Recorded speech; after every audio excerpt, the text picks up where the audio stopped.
గత ఎన్నికల సమయంలో కాంగ్రెస్ మేనిఫెస్టోలో పెట్టిన కామారెడ్డి బీసీ డిక్లరేషన్ కు కట్టుబడి ఉన్నామని Nizamabad rural MLA doctor Bhupathi Reddy తెలిపారు. అధికారంలోకి రాగానే బీసీ 42% డిక్లరేషన్ కు కట్టుబడి ఉన్నామని, త్వరలో ఆర్డినెన్స్ ద్వారా 42% బీసీ రిజర్వేషన్ అమలు చేస్తామని తెలిపారు. బీసీ డిక్లరేషన్ అమలు చేసే ఘనత కాంగ్రెస్ దే అంటున్న నిజామాబాద్ రూరల్ ఎమ్మెల్యే భూపతి రెడ్డితో మా ప్రతినిధి Bhupathi face to face.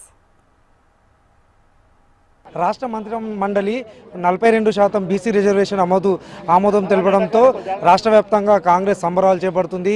Nizamabad rural నియోజకవర్గంలో ఎమ్మెల్యే భూపతి రెడ్డి ఆధ్వర్యంలో సంబరాలు నిర్వహిస్తున్నారు. సీఎం నిర్ణయం హర్షిస్తున్నారు. అదేవిధంగా కామారెడ్డి బీసీ డిక్లరేషన్ను స్వాగతిస్తున్న పరిస్థితి నెలకొంది. ప్రస్తుతం మనతోటి నిజామాబాద్ రూరల్ ఎమ్మెల్యే భూపతి రెడ్డి గారు ఉన్నారు. సార్ చెప్పండి, బీసీ రిజర్వేషన్ ఆమోదం పట్ల ఎట్లా అనిపిస్తుంది? ఇలా యావత్ తెలంగాణలో ఉన్నటువంటి బీసీ వర్గాలు అందరూ కూడా హర్షిస్తూ ఉన్నారు. మేము అదే కాంగ్రెస్ పార్టీ తరఫున మరి అదొక చరిత్రాత్మకమైన నిర్ణయము.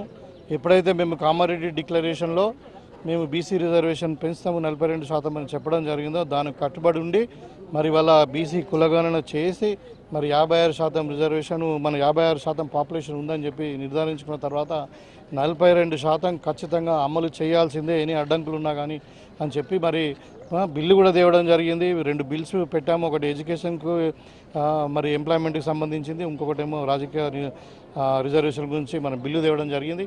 మరి ఇవాళ క్యాబినెట్ నిర్ణయం తీసుకోవడం అనేది చాలా హర్షించదగ్గ విషయం. ఇవాళ ఇదొక చరిత్ర. భారతదేశంలో 29 రాష్ట్రాలలో ఇలాంటి నిర్ణయం ఎక్కడ తీసుకోలేదు, బీసీ కులగానే కూడా ఎక్కడ జరగలేదు. సో ఇదొక రోల్ మోడల్ కాబోతుంది. మరి తప్పకుండా ఇవాళ చేసే వాళ్ళు చేయలేదు కాబట్టి ఇవాళ ప్రభుత్వం మీద ఏదో